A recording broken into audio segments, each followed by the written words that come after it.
আসসালামু আলাইকুম, সবাইকে বাইহাবে স্বাগতম। সঙ্গে আছি আমি শামিমা নার্গিস। আজকে বায়োলজির সবচেয়ে গুরুত্বপূর্ণ টপিক হচ্ছে সালোক সংশ্লেষণের গুরুত্ব। চলুন শুরু করি। এই পৃথিবীতে উদ্ভিদ আসার রহস্য এবং সালোক সংশ্লেষণ প্রক্রিয়ায় যদি উদ্ভিদ খাদ্য না তৈরি করতো তাহলে উদ্ভিদ এবং প্রাণী কেউই বেঁচে থাকতো না।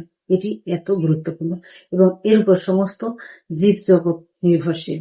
তাহলে গুরুত্বের মধ্যে বলতে গেলে প্রথমেই বলতে হয় খাদ্যের প্রধান উৎস, অর্থাৎ খাদ্যের জন্য উদ্ভিদ প্রাণী সবাই সালোক সংশ্লেষণের উপর নির্ভরশীল।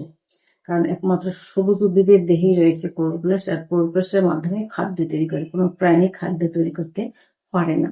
তারপর হচ্ছে গ্যাসীয় ভারসাম্য রক্ষা, অর্থাৎ পরিবেশে কার্বন ডাইঅক্সাইড এবং অক্সিজেনের ভারসাম্য রক্ষিত হয়। সালোক সংশ্লেষণ প্রক্রিয়ায় অক্সিজেন উৎপন্ন হয় এবং শ্বসনে কার্বন ডাইঅক্সাইড উৎপন্ন হয়। তাহলে কার্বন ডাইঅক্সাইড এবং অক্সিজেনের একটি ভারসাম্য রক্ষিত হয়। তারপর হচ্ছে গ্লোবাল ওয়ার্মিং, শুধু যদি শোষণ চলতো তাহলে পরিবেশে কার্বন ডাইঅক্সাইডের পরিমাণ বেড়ে যেত। কারণ সালোক সংশ্লেষণ আছে বলেই কার্বন ডাইঅক্সাইড শোষিত হয় এবং গ্লোবাল ওয়ার্মিং রোধ হয়।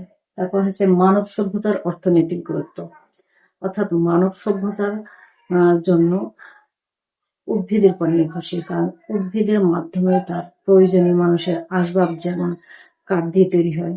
আর যদি সালোক সংশ্লেষণ না থাকতো তাহলে উদ্ভিদ থাকতো না। মানুষের প্রয়োজনীয় রান্নার জ্বালানি, তারপর নিত্যদিনের ওষুধ এবং তন্তু হিসেবে আমরা সালোক সংশ্লেষণের মাধ্যমেই উদ্ভিদের উপর নির্ভরশীল। তাহলে এই পৃথিবীর প্রতিটা জীব সালোক সংশ্লেষণের উপর নির্ভরশীল। সালোক সংশ্লেষণ হচ্ছে একটা জৈব রাসায়নিক বিক্রিয়া, এটাকে বলা হয় পৃথিবীর লাইফ সাপোর্ট সিস্টেম। সবাইকে অনেক ধন্যবাদ। আসসালামু আলাইকুম।